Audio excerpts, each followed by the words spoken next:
It was supposed to be a family dinner, but halfway through dessert, my parents leaned back, exchanged a glance, and dropped it like it was casual conversation.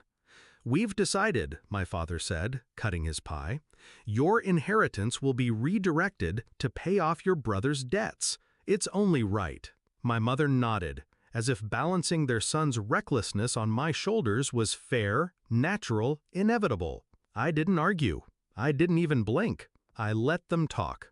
Because what they didn't know, what they could never undo, was that every cent was already gone, tucked away in a trust so locked down they couldn't even breathe near it. Zero access granted. My brother was always the chosen one, the golden child who could do no wrong. When he flunked out of school, it was bad luck. When he wrecked cars, it was boys being boys. When he borrowed money he never returned, it was, he'll figure it out. And me? I was the reliable one.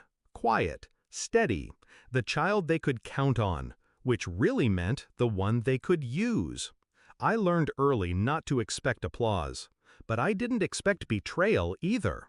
Not until I overheard my mother whisper once, "She doesn't need as much. She's fine on her own. Better we take care of him." That's when the ground shifted.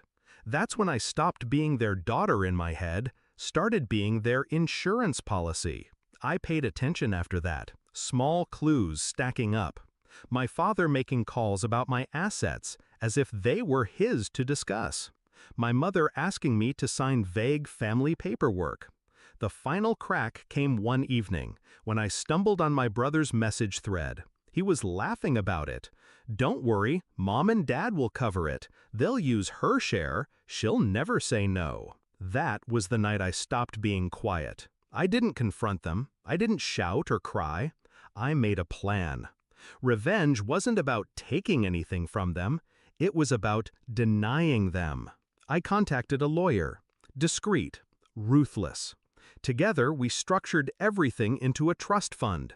Airtight, irrevocable, untouchable. Assets, properties, investments, every thread tied up so tightly that even if my parents tried, they couldn't pry a single stitch loose. The trustee wasn't family, not someone they could manipulate with guilt. It was a firm, professional, paid to follow rules, not feelings. I signed the last document with steady hands. Relief washed over me like cold steel. From that moment on, my inheritance wasn't theirs to decide. It was mine, forever sealed. So when they called the family meeting, I was ready. We sat in the living room, plates clinking, my brother smirking like he already held the keys to my future. My mother started explaining how it was temporary, how I'd understand once I had children of my own. I nodded. I let them explain how my sacrifice would keep the family name intact. I let my brother joke about owing me one. Inside, I was calm, detached, like watching actors stumble through a play whose ending I already knew. They thought they were delivering news. In reality, they were confessing. I waited until they'd said everything, until my father leaned back with that final tone of authority and said, "So it's settled." Then I smiled. "No," I said quietly. 3 heads snapped toward me. Confusion? Annoyance? "What do you mean, no?" my mother asked. I leaned forward, rested my elbows on the table. "Every asset you think you control," I said, "has already been moved. Months ago. Into a trust. Ironclad. You can't touch it. Not for his debts, not for anything." My brother scoffed, tried to laugh it off. "That's not how it works." "It's exactly how it works," I cut in. "Ask any lawyer. You're broke. He's broke. And I'm untouchable." The silence that followed was heavy, delicious. My father's face darkened. My mother's lips parted in shock.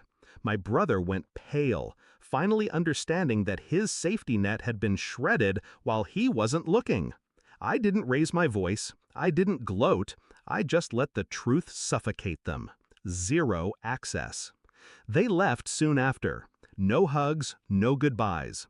My brother slammed the door on his way out. My mother muttered about betrayal. My father didn't look at me at all. When the house went quiet again, I poured myself a drink and sat in the silence they left behind. For years, they treated me like a resource, something to drain when convenient. They thought my silence was weakness. But silence isn't weakness, it's patience. And patience, when timed right, is power. Now they know. Not a single cent, not a single inch. Zero access granted.